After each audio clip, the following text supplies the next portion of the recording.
नमस्कार साथियों, आप सब कैसे हैं। आशा करता हूँ कि आप सब सुखी होंगे, स्वस्थ होंगे, मस्त होंगे।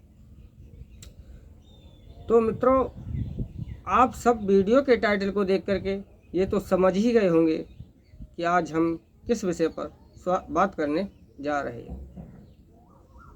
तो मित्रों, आज हम उस परम पिता परमेश्वर जिसके द्वारा हम पर लाखों उपकार किए गए हैं, हर व्यक्ति उनकी कृपा दृष्टि चाहता है, तो आज हम उस ईश्वर के बारे में चर्चा करेंगे। उस ईश्वर के बारे में बताएंगे कि ईश्वर कहाँ किस प्रकार से रहता है, क्या करता है, कैसे उसे प्राप्त किया जाता है, उसकी कार्यविधि क्या है। इन सारी बातों के बारे में विस्तार से बताते हैं। तो मित्रों, ये वीडियो बहुत ही महत्वपूर्ण होने वाला है। इस वीडियो के लिए कतई मिस न करें। पूरी जानकारी प्राप्त करने के लिए इस वीडियो को पूरा अंत तक जरूर देखें।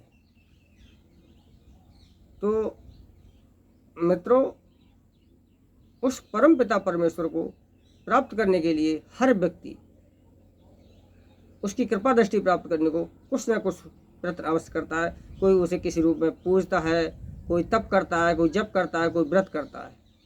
ये सारी क्रिया विधि हम उस ईश्वर की कृपा दृष्टि प्राप्त करने के लिए ही करते हैं। तो मित्रों, आज हम उसी ईश्वर की कृपा दृष्टि प्राप्ति के लिए एक सस्ता, सरल और सुगम उपाय बताएंगे और इसी के बारे में चर्चा करते हैं कि ईश्वर का असली स्वरूप क्या है। तो मित्रों, प्रत्येक धर्म में धर्म गुरुओं के द्वारा किसी न किसी रूप में ईश्वर का वर्णन अवश्य किया गया है। लेकिन जब सभी धर्म ग्रंथों का यदि निचोड़ किया जाए तो एक ही बात सामने आती है कि ईश्वर एक है, ईश्वर निराकार है। तो ईश्वर निराकार है, ईश्वर एक है, लेकिन हम सभी भ्रमवश इधर उधर भटकते हैं। इधर उधर मतलब जो असली जो ईश्वर की जो पद्धति है ईश्वर को प्राप्त करने की, उस पर हम अभी अमल नहीं कर पाते हैं, हम उसे भूल चुके हैं। मित्रों, हमारे विद्वानों ने कहा है कि जो तिल माही तेल है और जो चकमक में आग, तेरा साईं तुझ में तू जाग सके तो जाग। हमारा ईश्वर कहीं नहीं है, वह तो कण कण में विद्यमान है।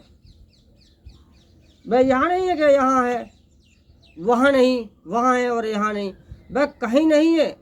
और जहाँ आपकी आस्था, श्रद्धा और विश्वास है, वहीं ईश्वर है।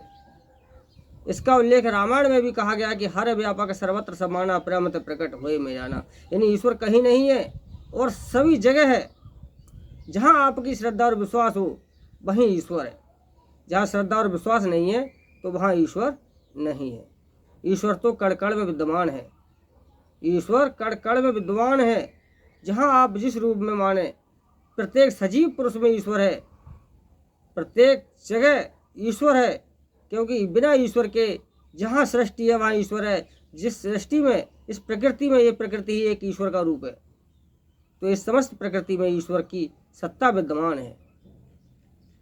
तो ये तो खैर कहना गलत है कि ईश्वर यहाँ नहीं है, ईश्वर वहाँ नहीं, ईश्वर तो सभी जगह है। बशर्ते हम ईश्वर को, अब बात यह कि ईश्वर से मिलें कैसे। जब हम उसे जानेंगे तब उसे मिलेंगे। हम किसी व्यक्ति को यदि हम जानते नहीं हैं तो उससे मिलेंगे कैसे। तो मित्रों, जिस प्रकार से कि चिराग तले अंधेरा, दीपक दूसरों को उजाला देता है लेकिन उसके आसपास अंधेरा ही रहता है, उसी प्रकार से हम ईश्वर के लिए इधर उधर भटकते फिरते हैं। जैसे कि एक कस्तूरी का मृग है, मृग के अंदर जब कस्तूरी बन जाती है तो वह कस्तूरी वाला मृग इधर उधर भटकता फिरता है, लेकिन उसे ये पता नहीं होता कि कस्तूरी मेरे अंदर मौजूद है। और वह उस कस्तूरी को ढूंढते ढूंढते फिरता है, लेकिन उसे कस्तूरी कहीं नहीं मिलती, क्योंकि कस्तूरी उसके पेट में विद्यमान है और उसका उसे ज्ञान नहीं है। उसी प्रकार से जिस प्रकार से तिलों में तेल है और दीपक के अंदर प्रकाश है, उसी प्रकार से तुम्हारा ईश्वर भी तुम्हारे अंदर ही विद्यमान है उसे ढूंढ सको तो ढूंढ लो। अब मित्रों बात ये आती है कि तुम्हारे शरीर में तुम्हारे अंदर ईश्वर है कहाँ। तो मित्रों विद्वानों ने स्पष्ट कहा है कि पिंड ही ब्रह्मांड है, यानी हमारा जो पिंड है, जो शरीर है, ये एक ब्रह्मांड की संरचना है। जो कुछ इस प्रकृति में है वह सब कुछ मनुष्य के शरीर में विद्यमान है। ऐसी कोई भी वस्तु नहीं है जो इस प्रकृति में हो और इस मनुष्य के शरीर में न हो। हमारा संपूर्ण जगत पंच तत्वों से निर्मित है। उन्हीं पंच तत्वों से हमारा भी शरीर निर्मित है और हमारे शरीर में उन पंच तत्वों में इन नवग्रहों का भी वास है। हमारे लिए जो सुख दुख, जो हमारा ग्रहों से हमारे शरीर का जो संबंध है, वह संबंध जो साक्षात प्रत्यक्ष दिख रहा है सूर्य चंद्रमा, इनसे नहीं है। हमारे शरीर में स्थित नवग्रहों से संबंध है, जो हमारी श्वासों में, हमारे शरीर में विद्यमान है। उन नवग्रहों से संबंध हमारे शरीर का है। ये ईश्वर योग की परिभाषा बता रही। अब हमारे शरीर में पंच तत्वों से हमारा शरीर निर्मित है। इसमें लगभग 72,000 नाड़ियाँ मौजूद हैं। इन नाड़ियों में 3 नाड़ियाँ मुख्य इड़ा और पिंगला सुषुम्ना बहती है। यह 3 नाड़ियाँ जिन्हें हम स्वर शास्त्र में के नाम से, स्वर योग के नाम से जानते हैं, यह 3 नाड़ियों के फलस्वरूप ही हमें सुख दुख आदि का सामना करना पड़ता है। यही 3 नाड़ियाँ हमारे जीवन को महत्वपूर्ण रूप से संचालित करती है और इन 3 नाड़ियों में ही नवग्रहों पंच तत्वों का वास है। तो मित्रों जब इन तीनों नाड़ियों की हेरफेर, चाल में जब हेरफेर आता है, तभी हमारे लिए सुख और दुख की प्राप्ति होती है। जब तत्वों की या ग्रह नक्षत्रों की गति में जब फर्क आता है, तभी हमें सुख और दुख की प्राप्ति होती है। यदि व्यक्ति अपने इस स्वर शास्त्र के माध्यम से यदि अपने स्वर की चाल के लिए नियमित कर ले, अभ्यास के अनुसार इसे अपने कंट्रोल में कर ले, यानी इसका सानिध्य प्राप्त कर ले, इसकी चाल के लिए पहचान ले, गति को पहचान ले और गति और चाल के अनुसार ही अपने कार्य को प्रारंभ करे, तो वह कभी भी असफल नहीं हो सकता। वह उसी प्रकार से कार्य कर सकता है जिस प्रकार से हमारे आदि सिद्ध पुरुषों ने, हमारे आदि योगियों ने कार्य किए हैं। ठीक उसी प्रकार से आज भी व्यक्ति यदि स्वर शास्त्र के अनुसार अपनी श्वासों के नियमित अभ्यास के द्वारा यदि श्वासों की गति और चाल को समझ ले और उसको अनुकूल करके यदि कार्य को प्रारंभ करेगा, तो आज भी व्यक्ति संकल्प मात्र से ही अपने कार्य को सफल कर सकता है। इसमें कोई भी संदेह नहीं है। तो मित्रों, हमारी श्वासों में जो स्थित है वही स्वर हमारा ईश्वर है। इसे ईश्वर की प्राप्ति के लिए मुख्य जो मार्ग बताया गया है वह वेदों में योग का मार्ग बताया गया है। योगाभ्यास जिसे कहा जाता है, योग का अभ्यास करना। योग के लिए ही असली जो मार्ग है ईश्वर की प्राप्ति का, वह योग ही है, योगाभ्यास ही है। अब योग का शाब्दिक अर्थ होता है स्पष्ट रूप से जोड़। आत्मा से परमात्मा का मिलन ही योगाभ्यास कहलाता है। तो ये स्वर योग के माध्यम से हम अनेक चमत्कारिक शक्तियों को प्राप्त कर सकते हैं, देवी शक्तियों को प्राप्त कर सकते हैं। और जब हम दिव्य शक्तियों से संपन्न हो जाएंगे, दिव्य गुणों से संपन्न हो जाएंगे, जब हमें दिव्य शक्तियाँ प्राप्त हो जाएंगी, तो हम एक साधारण मनुष्य से उठ करके एक देव मनुष्य बन जाएंगे, देव पुरुष बन जाएंगे। आखिर ब्रह्मा विष्णु महेश इंद्र या कश्यप जो देवतागण हुए हैं या जो ऋषिगण हुए हैं जिनकी कि हम संतान हैं, जब हम उनकी संतान हैं तो फिर वो देवता हुए और हम मनुष्य कैसे हुए? बस यही अंतर है कि वह दिव्य गुणों से संपन्न है, हमारे अंदर वो दिव्य शक्तियाँ, वो दिव्य गुण नहीं है। जो दिव्य गुण और दिव्य शक्तियों से संपन्न है वही देवता कहलाता है। हमारे ऋषि मुनि जिन शक्तियों का प्रयोग करते थे वह शक्तियाँ उन्हें प्राप्त कहाँ से हुई? वह सारी की सारी शक्तियाँ उन्हें योग शक्ति से ही प्राप्त हुई।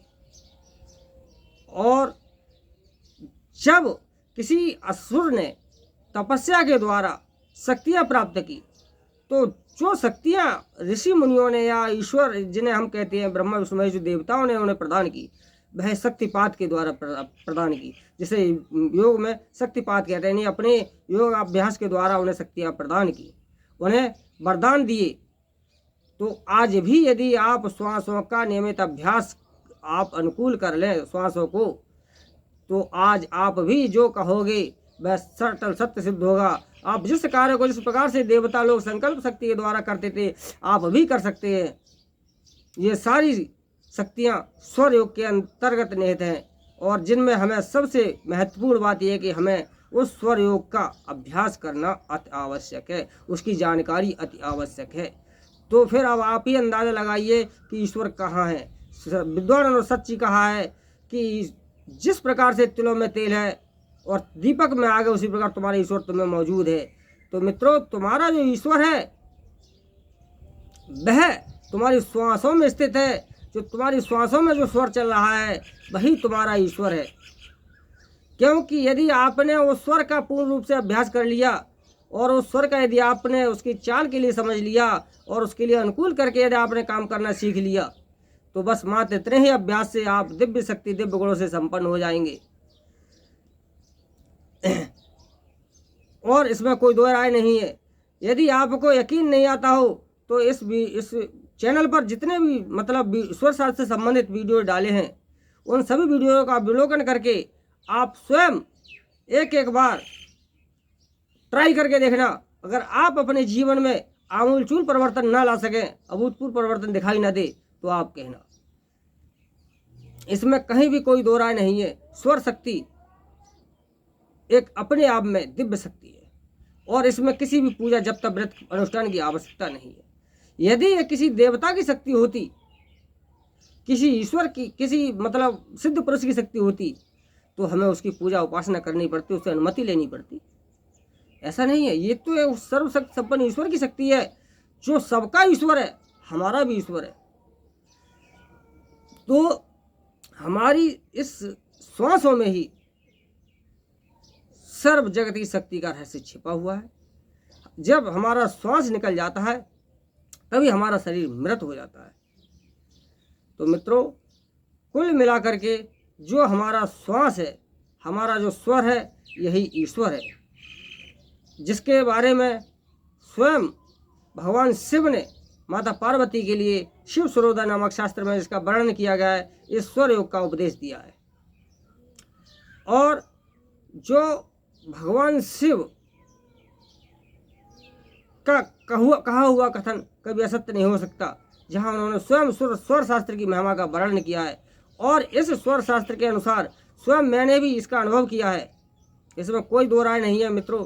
ये विद्या आज हमारे भारत से लुप्त हो चुकी है। ये अति रहस्यमयी प्राचीन प्रामाणिक विद्या है, जिसे के बल से हमारे ऋषि मुनियों ने अनेकानेक चमत्कार किए।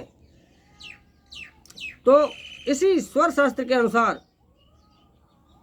हम कुछ भी असंभव कार्य को संभव कर सकते हैं। तो मित्रों, जो पंच तत्व जो कुछ इस प्रकृति में मौजूद है, वो हमारे शरीर में मौजूद है, और वह सभी हमारे श्वासों के अनुसार संचालित हो रहा है, और श्वासों को संचालित करने वाला हमारा स्वर है। तो इस प्रकार से सीधा सीधा निष्कर्ष निकलता है कि हमारा स्वर ही हमारा ईश्वर है। क्योंकि हमें, यदि हम दिन और रात किसी भी व्यक्ति की सेवा करें, जैसे एक उदाहरण के तौर पर आप मान लीजिए कि एक हमारे देश का राजा, हम उसके करीबी हो जाए, राजा की हम अंधभक्त हो जाए। हम राजा की भक्ति तो खूब करें, लेकिन हम उस राज्य के, अपने देश के संविधान को न माने, संविधान के नियमों का उल्लंघन करें, और हम तो क्या राजा हमारे लिए उस संविधान के उल्लंघन का अनुमति दे सकता है? नहीं दे सकता। भले ही हम राजा के करीबी हो, लेकिन हमें संविधान को तो मानना ही होगा। दूसरी बात, यदि राजा के नियम के अनुसार कोई योजना चलाई जा रही हो और उस योजना के लिए हम अपात्र व्यक्ति ठहरते हो, तो क्या वो राजा हमारे लिए उस योजना का लाभ दे सकता है? नहीं दे सकता, भले ही हम उस राजा के करीबी हो, क्योंकि हम उस योजना के अपात्र हैं। और यदि हम राजा के करीबी नहीं हैं, लेकिन योजना के अंतर्गत पात्र हैं, तो संविधान और नियम कानून के अनुसार राजा के लिए, हमारे लिए उस योजना का लाभ देना ही पड़ेगा। तो उसी प्रकार से हम यदि ईश्वर के लिए तो मानते हैं, लेकिन ईश्वर के बने बनाए नियमों को नहीं मानते, तो क्या ईश्वर हम उसके द्वारा रचित सृष्टि का किसी भी नियम को न माने, उसके संविधान को न माने, उसके विधान को न माने, तो क्या वह ईश्वर हमारे ऊपर कृपा दृष्टि कर सकता है? नहीं कर सकता ना। ठीक उसी प्रकार से हमें उस ईश्वर के लिए, और रही बात उसकी कि ईश्वर तो निराकार है, उसे पहचानने के लिए उसका कोई रूप थोड़ा ही है, उसका एक अनुभव किया जा सकता है, उसे समझा जा सकता है। तो ठीक इसी प्रकार से मेरा तो कहना यही है कि जो हमारे श्वासों में जो स्वर स्थित है यही हमारे ईश्वर है। इसको पहचानो, इसको समझो और इसका अनुभव करो। इसको पहचानने, अनुभव और समझने के लिए हमें योगाभ्यास की आवश्यकता है, योग की आवश्यकता है। और योग ही हमें आत्मा से परमात्मा तक का जो सफ़र है वह योग के माध्यम से ही तय हो सकता है। तो हमें इसी प्रकार से हमारा तो कुल यही कहना है कि हमें अपनी श्वासों को पहचानना चाहिए और हमें जो ईश्वर के जो नियम हैं उन स्वर शास्त्र के अनुसार नियमों को पालन करते हुए, उस अभ्यास को करते हुए, उस ईश्वर की पहचान करते हुए हमें स्वर को अनुकूल बना करके, अपने कार्य को, अपने समय को अनुकूल बना करके हमें किसी भी कार्य में सफलता पानी है तो ये करना ही होगा। हम हर कार्य में सफलता पा सकते हैं। हमें कुल मिलाकर के अपनी श्वासों को अपने अनुकूल बनाना है, अपने स्वर को अपने अनुकूल बनाना है। और इसे जब हम अनुकूल बना लेंगे तो समय हमारे अनुकूल हो जाएगा, तो हमारा कोई भी कार्य सफल नहीं हो सकता। यानी हमें ईश्वर की कृपा शक्ति प्राप्त हो जाएगी तो कोई भी कार्य सफल नहीं हो सकता। तो फिर आप बताइए, ईश्वर की कृपा शक्ति, जब स्वर की कृपा शक्ति प्राप्त हो गई तो ईश्वर की कृपा शक्ति प्राप्त हो गई, तो फिर ईश्वर है कहाँ? हमारा स्वर ही तो ईश्वर है। तो ये स्वर जिस प्रकार से हमारे शरीर में विद्यमान है उसी प्रकार से हर सजीव व्यक्ति, हर सजीव जीव जंतु के अंतर्गत ये स्वर विद्यमान है। लेकिन अब मनुष्य को छोड़कर अन्य किसी भी सजीव जीव जंतु के लिए इसका ज्ञान नहीं हो सकता, क्योंकि वह एक अज्ञानी जीव है। उन्हें ज्ञान तो है लेकिन मनुष्य के इतना ज्ञान नहीं है। मनुष्य सर्वश्रेष्ठ ज्ञानियों में यदि कोई ज्ञानी श्रेष्ठ जीव है तो वह मनुष्य ही है। इसलिए मनुष्य के लिए एक ईश्वर की प्रतिमूर्ति कहा गया है और उस ईश्वर के लिए मनुष्य के रूप में ही चित्रित किया गया है, जबकि ईश्वर का कोई रूप नहीं है। तो उस ईश्वर के लिए मनुष्य के रूप में ही चित्रित किया गया है। अब जैसे जिस प्रकार से हम ब्रह्मा विष्णु महेश के लिए अपना भगवान मानते हैं, वास्तव में ये भगवान नहीं, एक देवता है, लेकिन हमारे लिए भगवान से भी बढ़कर है। क्यों? क्योंकि हमने उस ईश्वर को तो नहीं देखा। उस ईश्वर तक पहुंचने का मार्ग जो बताया है वो हमें नहीं, ब्रह्मा विष्णु महेश ने ही बताया है, या मान लो हमारे ऋषि मुनि हैं उन्होंने ही हमें बताया है। हम इस ईश्वर को नहीं जानते। तो हमें जो ज्ञान कराने वाला जो गुरु है वह हमें ईश्वर से भी बढ़कर है। कहा गया है ना कि गुरु गोविंद दो खड़े और काके लागो पाए, बलिहारी गुरु आपने गोविंद दियो बताए। क्योंकि गुरु भगवान से श्रेष्ठ है, गुरु भगवान से बड़ा है, क्योंकि भगवान तक पहुंचने का मार्ग हमें गुरु ने ही बताया है। इसीलिए गुरु हमेशा भगवान से बड़ा होता है। तो ठीक उसी प्रकार से ब्रह्मा विष्णु या महेश जो कि आदि पुरुष है, आदि देव हैं, दिव्य शक्ति दिव्य गुणों से संपन्न है, वह हमारे लिए भगवान से भी बढ़कर है।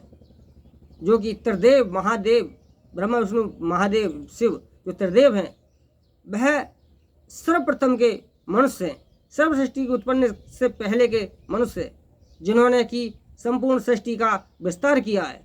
और हमें उस ईश्वर की प्राप्ति का जो भी मार्ग या जो ज्ञान दिया, जितनी भी यहाँ पर मतलब संरचनाएं हुई हैं, उन सब संरचनाओं में इनका मुख्य रूप से योगदान है।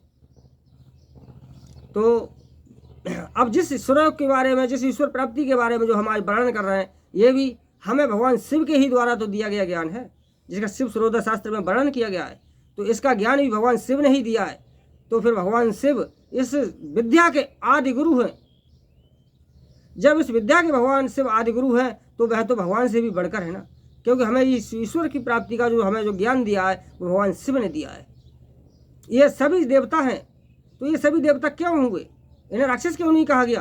क्योंकि ये दिव्य गुणों से संपन्न है, इनके अंदर देवीय शक्तियां हैं। दिव्य का मतलब होता है अनोखा। दिव्य का शाब्दार्थ है वो है अनोखा। इनके अंदर अनोखी अलौकिक शक्तियां हैं। उसी प्रकार से ये देवता है। और जिन्होंने आसुरी पद्धतियां अपनाई, जिन्होंने तामसी वृत्तियां अपनाई, उन्हें असुर या राक्षस कहा गया। मनुष्य इन दोनों के बीच की कड़ी है। तो ठीक मित्रों, अब मेरे कहने का आप भावार्थ समझ ही गए होंगे। इधर उधर हमें भटकना नहीं चाहिए। हम कस्तूरी मृग की तरह नहीं भटके। हम हमारा कहना ये नहीं है कि आप इसे मत मानो उसे मत मानो। जहाँ आपकी श्रद्धा हो, जिस रूप में श्रद्धा हो, आप भगवान को तो मानिए, क्योंकि भगवान तो वही है जहाँ विश्वास है। भगवान तो पत्थर में भी प्रकट हो जाता है, क्योंकि इसका उल्लेख शास्त्रों में किया गया है कि जब प्रहलाद से पूछा गया था, हिरण्यकश्यप ने पूछा था कि बता तेरा भगवान कहाँ कहाँ है, तो प्रहलाद ने कहा था कि मेरा भगवान सब में है, सब जगह है। उसने कहा बता कहाँ कहाँ है, कि मेरा भगवान तो तुम में भी है, और मेरा भगवान तुम्हारे मतलब यहाँ जितने भी सभासद बैठे हैं सब के अंदर विद्यमान है, और मेरे अंदर भी है। तो उसने कहा और इस खंबे में भी है। तो उसने कहा तेरा भगवान इस खंबे में भी है, कि हाँ। जब उसने उस खंबे में मुक्का मारा है तो उसी में से भगवान नरसिंह प्रकट हो गए थे। तो कुल मिलाकर के आपकी यदि श्रद्धा और भावना है तभी आपके लिए ईश्वर प्राप्त हो सकते हैं।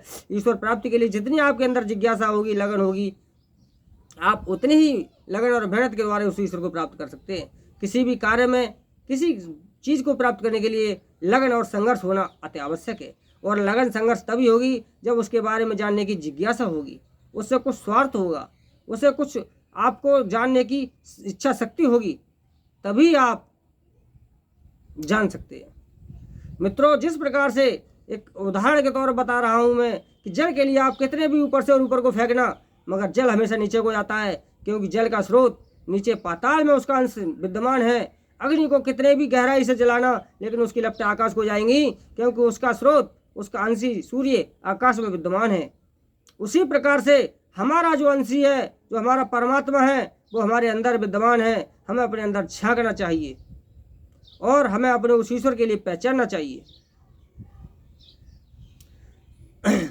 तो मित्रों, मेरे कहने का भावार्थ आप समझ ही गए होंगे, और मैं आशा व उम्मीद भी करता हूँ कि आपको ये वीडियो समझ में भी आया होगा, और समझ में भी आया होगा, और समझ में ना आए तो इसे दोबारा देखो, दोबारा समझ में ना आए तो दोबारा देखो। और यदि फिर भी कोई जिज्ञासा रहे तो आप कमेंट बॉक्स में लिख करके बता सकते हैं, जिसका जवाब आपको देने की हम हर संभव कोशिश करेंगे। तो मित्रों, हम ये उम्मीद करते हैं और आशा भी करते हैं कि आपको इसी उम्मीद और आशा के साथ ये बातें आपके लिए इस चैनल के माध्यम से शेयर करते हैं कि ये जो हमारा शास्त्रों में जो ज्ञान है, जो दैविक ज्ञान है, वो छिप गया है, जो हमसे दूर हो गया है, उसे हम ढूंढ ढूंढ कर आप तक शेयर कर रहे हैं, ताकि आप सभी लोगों को इसकी जानकारी प्राप्त हो सके। हम नहीं चाहते कि यह ज्ञान, यदि कोई विद्या हमें प्राप्त हो जाए तो हम तक सीमित रहे। हम ये चाहते हैं कि ये विद्या यदि कोई अच्छी महत्वपूर्ण बात है तो वह बात आप तक शेयर हो, जिससे आप सभी को उसका ज्ञान प्राप्त हो। तो मित्रों, मैं आपसे उम्मीद और आशा यही करता हूं कि आप इस चैनल के माध्यम से जो भी हमने वीडियो डाले स्वर शास्त्र पर, आप सभी स्वर शास्त्र के वीडियोज़ का अवलोकन करें और इस स्वर विद्या का प्रयोग अपने दैनिक जीवन में अवश्य करें। और दैनिक जीवन में अवश्य करने के प्रयोग करने के बाद आपको यदि चमत्कार दिखाई दे, आपको इससे कुछ जीवन में अनुकूलता दिखाई दे, तो आप कमेंट बॉक्स में हमें अवश्य बताना। मित्रों, ये एक प्रामाणिक विद्या है, इसका कभी प्रयोग निष्फल नहीं जाता। मैं आपसे फिर भी ये गुजारिश करता हूँ कि आप अपने जीवन में यदि सफलता पाना चाहते हो, किसी भी कार्य में सफल होना चाहते हो, तो आप अपने दैनिक जीवन में स्वर योग का प्रयोग करना जरूर शुरू कर दो। आप इस चैनल के माध्यम से इस स्वर योग की जानकारी अवश्य ग्रहण करें। एक एक वीडियो को ध्यान से देखें, और ध्यान से देखने के बाद आप उसका दैनिक जीवन में अवश्य प्रयोग करें। मैं ये 100% कहता हूँ कि आपको अवश्य सफलता मिलेगी, क्योंकि मैंने ईश्वर शास्त्र के अनुसार अपने जीवन में स्वयं कामयाबी प्राप्त की है। और मैंने कभी भी किसी मोड़ पर, हर मोड़ पर अपने स्वर शास्त्र के लिए सहयोगी के रूप में सिद्ध पाया है। मैंने स्वयं इसका प्रयोग किया है। मैं हर कार्य के लिए स्वर को अनुकूल बना करके ही कार्य करने की कोशिश करता हूँ। जहाँ तक हो हर संभव स्वर को पहले अनुकूल बनाने के बाद ही किसी कार्य की शुरुआत करता हूँ। हर कार्य की शुरुआत स्वर को अनुकूल बनाने के बाद ही करें। मजबूरी बस ही कहीं भी यदि बिल्कुल स्वर प्रतिकूल हो और यदि कोई बात ना बनती और काम करना ही सीरियस करे, तो उसमें भी हमें स्वर की अनुकूलता न होते हुए भी किसी न किसी रूप में स्वर को अनुकूल बनाने का प्रयत्न करना चाहिए, ताकि हमें उसका यदि पूर्ण लाभ न मिल सके तो आंशिक लाभ तो मिल ही जाए। तो मित्रों, मैं आशा और उम्मीद करता हूँ कि आपको मेरी ये सारी बातें समझ में आ गई होंगी, और आप समझ ही गए होंगे कि असली ईश्वर जो परमात्मा है वह कहाँ है, क्योंकि वह तो कण कण में विद्यमान है। एक हमारे कवियों ने भी कहा है ना कि तेरे पूजन को भगवान बना मन मंदिर आलीशान। तो वह तो इस मन मंदिर में रहता है, इस शरीर में ही रहता है। प्रत्येक व्यक्ति के शरीर में ईश्वर का वास है। तो मित्रों, आज के लिए बस इतना ही। मैं उम्मीद और आशा करता हूँ कि आपको ये मेरा वीडियो समझ में आया होगा और आप इस वीडियो के माध्यम से तथा ईश्वर विद्या के प्रयोग से अपने जीवन को सुखी, सफल व अनुकूल बनाएंगे। ऐसी शुभकामनाओं के साथ मैं आपसे विदा लेता हूँ। नमस्कार साथियों, मिलते हैं अगले वीडियो में, तब तक के लिए नमस्कार।